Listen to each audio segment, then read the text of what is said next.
Selanjutnya kita mengkaji kitab Al-Futuhat Al-Makkiyah. Pada pembahasan sebelumnya, mu'alif Syekh Muhyiddin Ibn Arabi menjelaskan bahwa terkait dengan rahasia huruf itu memiliki 3 hal, yaitu zatun ghaniyah, zat yang maha kaya. Ini yang kemarin sudah saya jelaskan, ini zat yang bersifat qadim. Kemudian yang kedua zatun faqiroh, zat yang faqiroh. Faqiroh itu ya membutuhkan yang lain. Ini yang disebut zat hudus, zat baru. Seperti alam semesta ini masuk kelompok ini, diri kita masuk kelompok ini. Gitu. Kemudian yang ketiga zatun robitoh, yaitu sebagai robit, penyambung. Nah, contoh sebagai robitoh dalam dunia ilmu tarekat ini kan ada 2. Seperti wujud kita ini kan sekarang ada. Nah, kemudian kalau kita lacak mundur ke belakang, secara jasmani ternyata kita bisa ada karena ada robitoh, yaitu wujud bapak dan ibu. Andai tidak ada bapak dan ibu, niscaya wujud kita tidak ada. Maka robitoh jasmaniyah itu yaitu bapak dan ibu. Itu robitoh jasmaniyah. Sekalipun semua kalau dilacak lagi semua kembali kepada Allah. Tapi prosesnya sampai kita menjadi wujud ini itu nggak bisa lepas dari yaitu wujud robitoh jasmaniyah, yaitu bapak ibu kita. Itu maka kalau kita pandang hakikat bapak ibu kita ini ya sebagai robitoh yang menjadi wujudnya diri kita. Itu sekalipun semua hakikatnya kembali kepada Allah.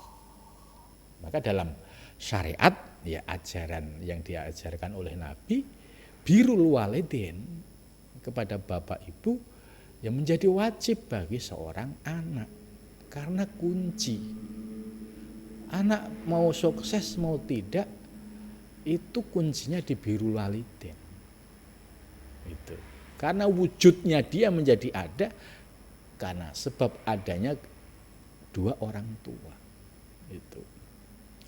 Nah, kemudian selanjutnya yang aspek ruhani, karena dimensi kita ini kan jasmani fisik, yang ruhaninya itu kemana? Yaitu ruhani itu akan menginduk kepada guru-guru yang telah memberikan bimbingan kepada kita ilmu rohaniyah, itu ilmu yang mengenalkan kita kepada Allah. Karena orang-orang yang bisa mengenalkan ilmu ketuhanan ini itu pasti dia memiliki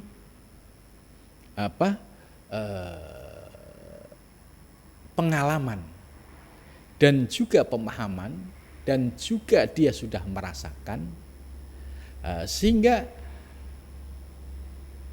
ketika dia misalnya ikut sebuah torekoh karena torekoh ini adalah sebuah metode untuk menghidupkan hati, menghidupkan ruh, maka guru yang memberikan bimbingan torekoh ini yang disebut guru mursyid itu harus dipandang juga secara hakiki. Oh iya, ternyata melalui guru mursyid ini Ya, saya paham ilmu hakikat, paham ilmu thariqah, kemudian sampai kita bisa merasakan pengalaman-pengalaman rohani. Gitu. Nah, ini robitohnya yaitu pada guru rohani. Nah, itu yang disebut mursyid tadi. Nah, maka seorang murid, seorang salik itu nggak lepas dari robitoh dua tadi. Jasmaniyahnya, robitohnya kepada bapak ibu biru, yaitu orang tua yang membuat kita, wasilah kita menjadi ada. Kemudian rohaninya, ya, yaitu kembali kepada guru-guru mursyid yang mengajarkan, membimbing kita untuk mengenal Allah Subhanahu wa Ta'ala. Itu. Nah, kemudian selanjutnya, al-kalim mahsyurun fi salasi haqaiq. Nah, ini al-kalim ini kalau dalam ilmu nahwu ini kan pecahan, ya. Kalau struktur susunan dari beberapa kata itu kan kalau dalam bahasa Arab namanya kalam. Kalam kemudian ada kalimah, terus ada istilah lain, kalau di Alfiyah ada kalim. Lah, kalim ini berarti entitas dari struktur kata itu yang paling terkecil. Dan kalim ini kalau dilacak lagi, ya nggak lepas dari huruf itu. Nah, sekarang saya analogkan dengan bahasa Indonesia. Ini kan istilah-istilah Arab, ya. Dalam bahasa Indonesia, susunan kalimah, ya, misalkan saya pergi ke pasar. Ini kalau dalam bahasa Indonesia disebut kalimah karena tersusun dari beberapa kata. Nah, kata di situ ada subjek, ada predikat, ada objek, membentuk satu pengertian yang bimakna kalau dalam istilah ilmu nahwu. Nah, susunan dari kata-kata ini, ya, itu kalau dilacak lagi, oh ternyata asal usulnya dari huruf, gitu.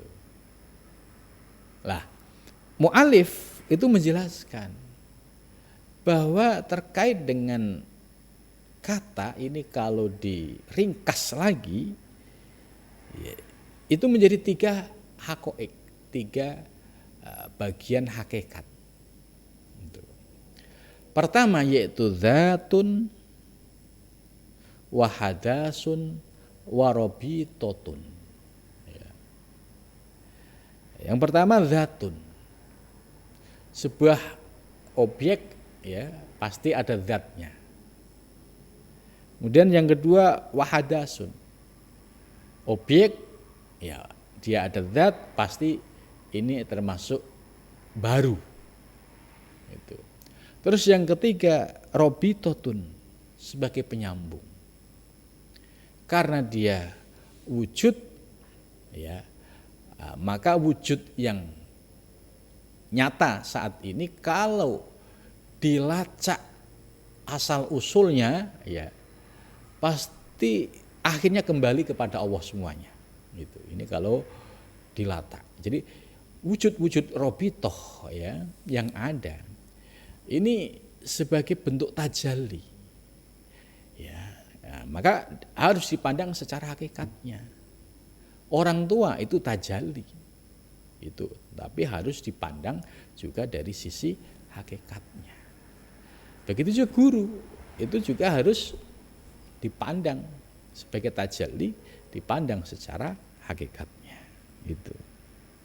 Nah, 3 hal ini, dat, hadas, robitoh, ya, ini yang disebut jawami'ul kalim, yaitu kumpulan dari kalim tadi kata. Ya. Masuk di dalam jenis zat ini anwa'un katsirah minad dawat, yaitu beberapa macam yang cukup banyak dari zat. Wa kadzalika, demikian itu tahta jinsi kalimatil hadas warobit.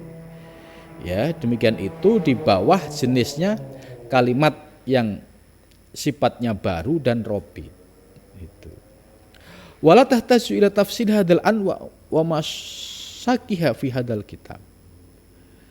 Ya, dan tidak dibutuhkan untuk diuraikan secara tafsil gitu.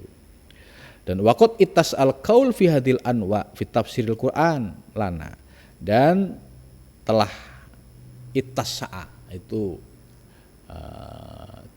istilahnya luas al qaul ucapan fi hadil anwa dalam bentuk ini fi tafsiril Quran dalam tafsir Al-Quran lana bagi kami. Wa in syi'ta an takisa ala madakarna, jika kamu mampu buatlah analog. Antakisa itu buatlah analog. Ala madakarnahu atas apa yang aku sampaikan. Fangdur fi kalamin nahwin, lihatlah ucapan para ulama nahwu. Nah, ini salah satu Syekh Muhyiddin Ibn Arabi untuk bisa memudahkan pemahaman kita, ya, itu langsung diberikan contoh terkait dengan ilmu nahwu, wa taqsimihim, dan pembagiannya itu. Lah, ya, kalau kita sudah pernah ngaji ilmu Jurumiyah, Imriti, Alfiyah, itu pasti paham, ya, pembagian kalam. Ya, kalamuna labdun mufidun murokabun, ya, itu harus susunan. Nah, yang mufid, maksudnya susunan apa? Susunan dari beberapa kata. Nah, kemudian yang mufid, yang punya faedah, punya makna. Kalau ada susunan kata kok nggak punya faedah, nggak punya makna, ya bukan kalam. Itu. Maka syarat kalam, ya, itu harus dia mufid. Nah, untuk bisa mufid harus mengikuti kaidah. Itu. Kaidahnya apa? Kalau yang di depan itu isim, ya, berarti harus mengikuti kaidah jumlah ismiyah. Apa kaidah jumlah ismiyah? Strukturnya harus mubtada dan khobar. Ini kalau kalimah isim. Kalau dia fi'il, strukturnya yaitu harus mengikuti kaidah jumlah fi'liyah. Apa kaidah jumlah fi'liyah? Yaitu fi'il fa'il maf'ul, itu, atau fi'il fa'il atau fi'il fa'il maf'ul. Bagaimana kalau huruf? Nah, huruf ada sibah jumlah, yaitu khobar muqaddam, mubtada, muakhor. Nah, ini menurut penjelasan dalam ilmu nahwu, ya,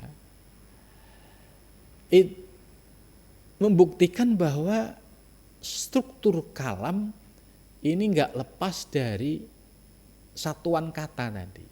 Nah, kemudian satuan kata ini digali dalam ilmu nahwu syarab. Nah, dalam ilmu nahwu itu enggak lepas dari tiga. Kalau enggak isim, ya fi'il, ya huruf. Itu kalam. Jadi dari kalam kemudian turun kumpulan kalimah-kalimah, kemudian kalimah dilacak lagi, oh jenis kalimah ternyata ada tiga, yaitu fi'il, isim, huruf. Nah, terus bagaimana dengan isim, fi'il, huruf? Ternyata tadi sudah saya uraikan. Kalau kalimat yang di depan itu isim, ya, ini harus mengikuti kaidahnya, yaitu mengikuti kaidah jumlah ismiyah. Apa kaidah jumlah ismiyah? Yaitu harus strukturnya mubtada dan khobar. Kalau mubtada harus mengikuti syarat mubtada, harus ibtida di awal kalimah, harus ma'rifah, ya kan? Harus ma'rifah. Ma'rifah ini bisa nama orang, bisa pakai al. Itu. Seperti Zaidun. Nah, ini ma'rifah. Nama orang. Tapi ada juga ma'rifah yang harus pakai al. Alhamdulillah. Itu. Nah, Nah, ini harus paham aturan kaidahnya.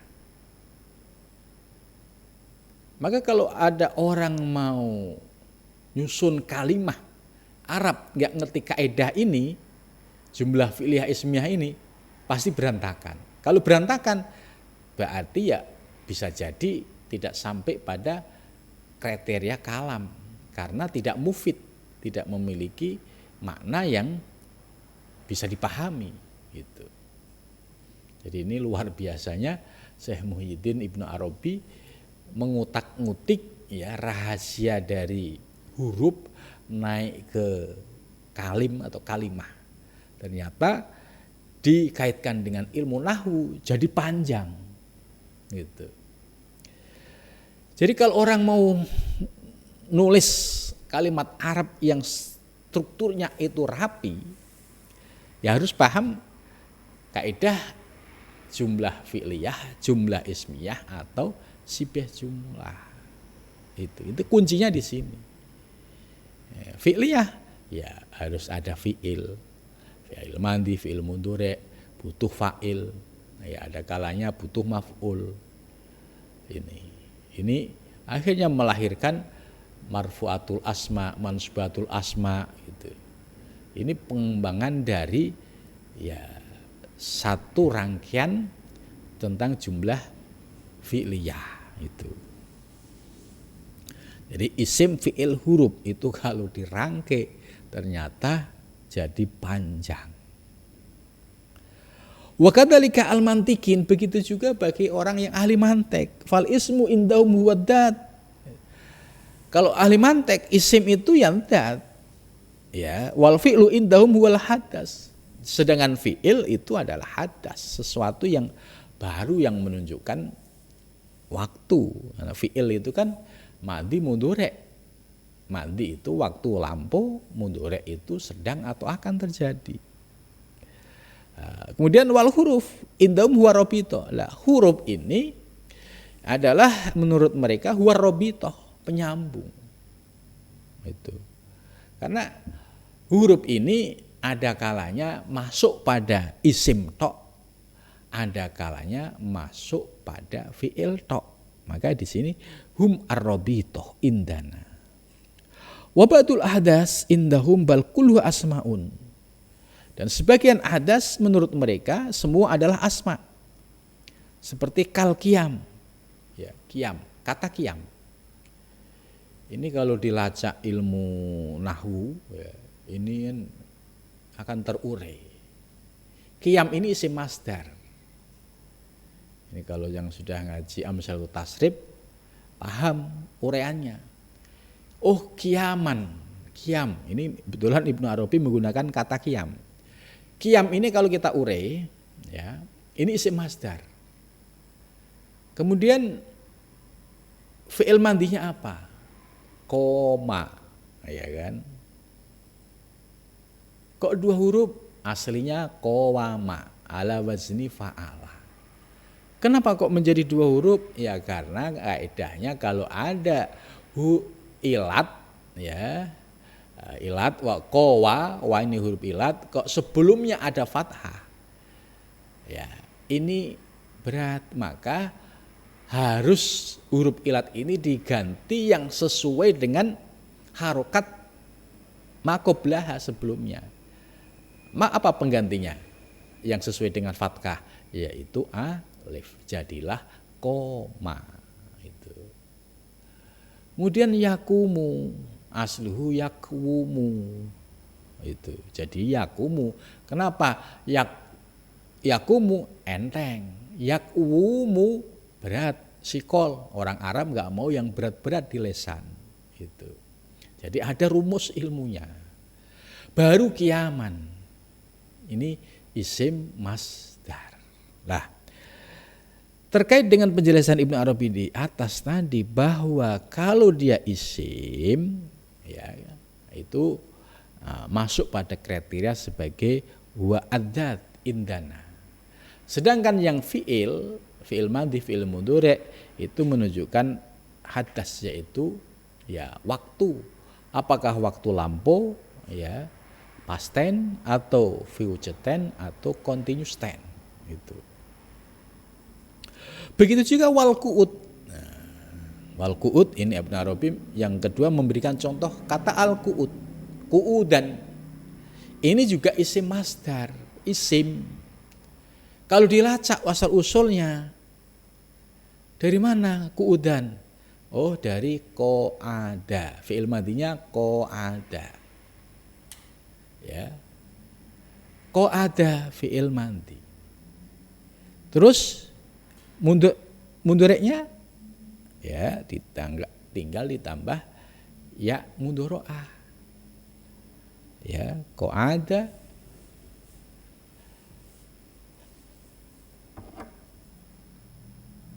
yaqudu. Ya. Qu'udan. Qa'ada kalau aslinya yaqudu, ya, jadi qu'udan. Ini dari qu'udan ya dilacak dari fi'il madhinya ya, qa'ada duduk, yaqudu sedang duduk, qu'udan duduk itu. Kemudian wadzurbi ya, kata dzurbi ini juga isim masdar. Dari mana dzurbi isim masdar? Dari dzoroba yadribu dzurban. Ya, dzoroba fi'il madhi, yadribu fi'il mudhari', dzurban isim masdar itu. Nah, setelah kita memahami ya kal qiyam wal qu'ud wad dzorbi, ini qiyam dari qa'ada, qiyam dari qoma yakumu, qiyaman ya. Kemudian qu'ud dari qa'ada yaqudu, qu'udan dari dzoroba yadribu dzorban. Wa ja'alul fi'la kulla kalimatin muqayyadah bizaman. Ternyata fi'il terkait dengan fi'il madhi atau mudhari' tadi itu muqayyadah, terbatas, bizamanin dengan waktu. Contoh tadi fi'il madhi apa? Menunjukkan fi'il kok ada fi'il disebut fi'il madhi. Apa maksud fi'il madhi? Menunjukkan peristiwa telah lampau. Nah, apa kaitannya dengan ya kehidupan kita? Itu. Bagaimana relevansinya dengan ayat Al-Quran? Ini bisa kita buktikan. Contoh, kalau penggunaan fi'il madhi di dalam Al-Quran, ya, itu menunjukkan peristiwanya telah lampau, telah terjadi. Nah, sebaliknya kalau peristiwanya itu baru sekarang atau akan datang, ini berarti pasti redaksinya menggunakan mudhari'. Itu. Nah, kita bisa cek ya, seperti firman Allah ya, di dalam Al-Quran terkait dengan penciptaan alam semesta, yaitu ada ayat yang di dalam Al-Quran itu yang berbunyi ya wallahu khalaqakum wa ma ta'malun. Ini pembuktian ya dari teori Ibnu Arabi ini. Wallahu khalaqa ini fi'il madhi. Menurut uraian Ibnu Arabi, khalaqa fi'il madhi menunjukkan zaman, waktu yang muayyan, yaitu peristiwa telah lampau. Artinya kalau ayat ini wallahu khalaqakum dan bermula Allah itu khalaqakum telah menciptakanmu. Artinya apa? Kalau Allah telah menciptakanmu, berarti desain kita ini sudah finish, sudah khalaqa, sudah selesai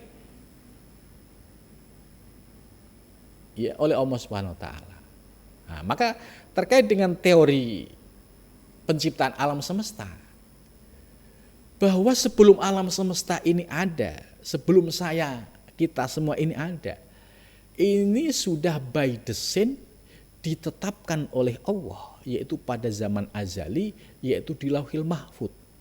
ditetapkanlah grand design alam semesta, kemudian setiap manusia itu sudah punya ketetapan masing-masing itu. Lah, ternyata ayat wa khalaqakum menunjukkan bahwa proses penciptaan alam semesta dan termasuk diri kita ini sebenarnya sudah kholako, sudah selesai di Lauhil Mahfud itu. Sehingga apa yang terjadi sekarang dan yang akan datang itu tidak lepas dari ketetapan Allah pada Lauhil Mahfud itu. Maka apa yang ditetapkan Allah di Lauhil Mahfud disebut qadha, sedangkan kejadian yang sekarang yang akan datang itu namanya qadar. Itu. Jadi ya nyambung dengan akidah Ahlus Sunnah wal Jamaah itu. Jadi ini Imam Ibnu Arabi luar biasa ya.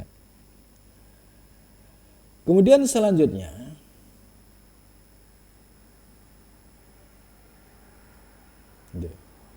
ada wa ma ta'malun ya. Tadi kan nanti wa khalaqakum wa khalaqakum dan Allah telah menciptakanmu. Ini berarti fi'il mandi. Dan ternyata kaitannya panjang. Oh iya, desain alam semesta, desain diri kita sekarang yang akan datang itu sudah finish di Lauhil Mahfud. Sudah berupa kondok ketetapan. Qadarnya saat ini. Wa ma ta'malun dan apa yang akan kamu lakukan. Ini fi'il mudhari'. Berarti menunjukkan continuous tense kejadian sekarang maupun yang akan datang. Ini menunjukkan bahwa penggunaan madhi dan mudhari' di dalam ayat Al-Qur'an ternyata memiliki rahasia ya berkaitan dengan ketetapan Allah yaitu qadha dan qadarnya.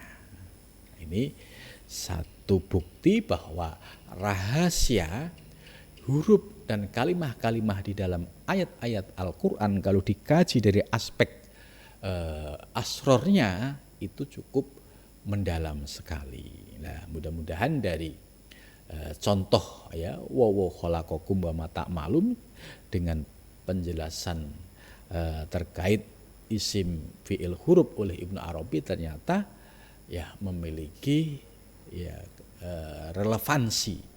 Dan ini membuktikan bahwa Allah membuat fi'il madhi, fi'il mudhari' itu enggak sia-sia, pasti ada maksudnya.